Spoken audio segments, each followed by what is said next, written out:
Dr. Coldwell, I've seen a couple of your videos in the past, and one of them I thought was interesting that you said every cancer can be cured in 2 to 6 weeks. Can you talk a little bit more about that, and what are some of the ways that that's possible? In my experience, every cancer can be cured in 2 to 16 weeks. Some cancers can be cured in minutes because every doctor in the world that's in office for 20 years or longer knows cases of spontaneous healing. There's even a book out called Spontaneous Healing by a guy I really don't like, and just stating that there are cases of spontaneous healing. That means if it's possible, we just have to find a way to access this. That's number one. So we all know about these. It also happened very often when people go to Lourdes or to these religious places, and it's not really the place that cures them, it's the expectation and the way to that place that cures them. The second, you get rid of acidosis and toxemia. The second, the body gets alkaline and oxygen rich, with juicing a lot of greens like chlorophylls. Everything that's green has a lot of chlorophyll, gives the body a lot of oxygen. Getting your body alkaline with good calcium, with good nutrition, with good trace supplements, trace minerals, will help to alkalize the body. So that means the second you are alkaline, the cancer already stops. It can take a couple of days, a couple of weeks, but it stops.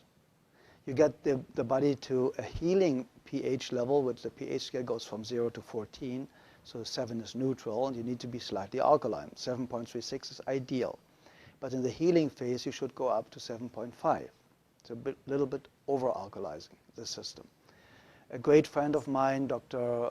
Martin in Germany, is using oxygen more step therapy, for example, where you take the blood out, you get ionized oxygen, and you lead the blood back in. And you do this 12 times, and you have basically brand new blood like a newborn baby. So you already eliminated the lack of oxygen. You see the blood coming out looks like black. They put the oxygen in, and it becomes pink. And it's like legal doping. You get it, and you feel so energized, and you're so vital.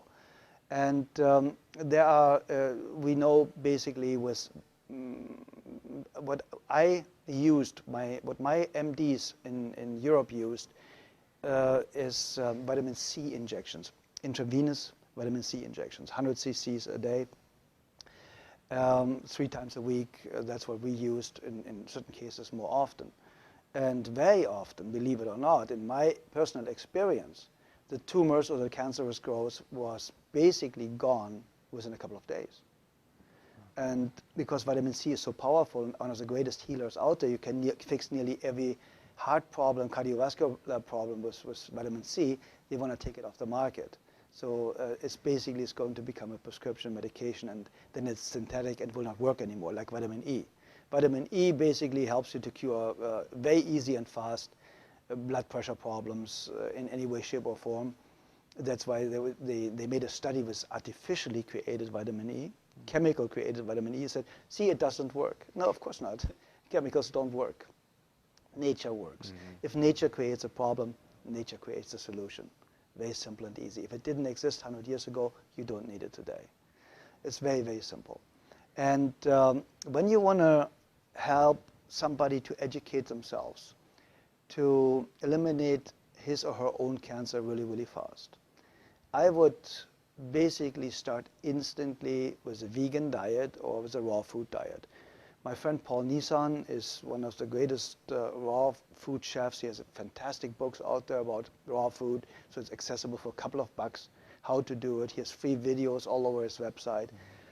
And I would go instantly on a raw food diet.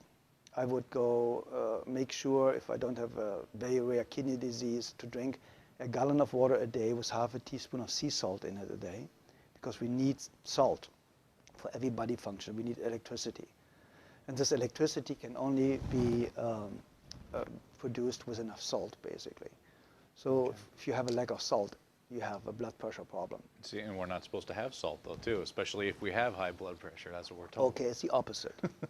The problem is they are talking about table salt. Very often, table salt is 1/3 glass, 1/3 sand, and 1/3 salt. So the glass or the sand is scratching the arteries, and they start to bleed. So now cholesterol goes there to stop it from, make you survive, to stop it from bleeding, so that you don't bleed to death internally. So now they say the cholesterol all of a sudden is the cause of the high blood pressure because it narrows the bloodways. And that's completely absurd, because you die of not enough cholesterol. You do not die of too much. There are people with a cholesterol of 600, perfectly healthy, never been sick in their lifetime. So what do you do with a patient in a burn unit?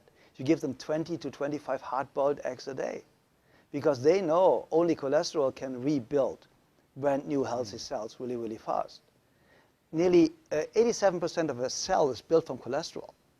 So where does the new cell potential or foundation come from if you have a lack of cholesterol? Everybody should have at least 250 combined cholesterol. And then they tell you LDL and HDL are good and bad cholesterols. It's not even cholesterol. It's a protein that transports cholesterol. So they are too stupid to even narrow it down the right way. So if you look at the facts, and if you look what they know and what they don't know, you know that Dr. Gary Null stated it, and a lot of other people. The medical profession, the medical doctor statistically has the shortest lifespan of 56 years of age, the highest abuse rate of alcohol and drugs, the highest suicide rate. Only the psychiatrist is higher.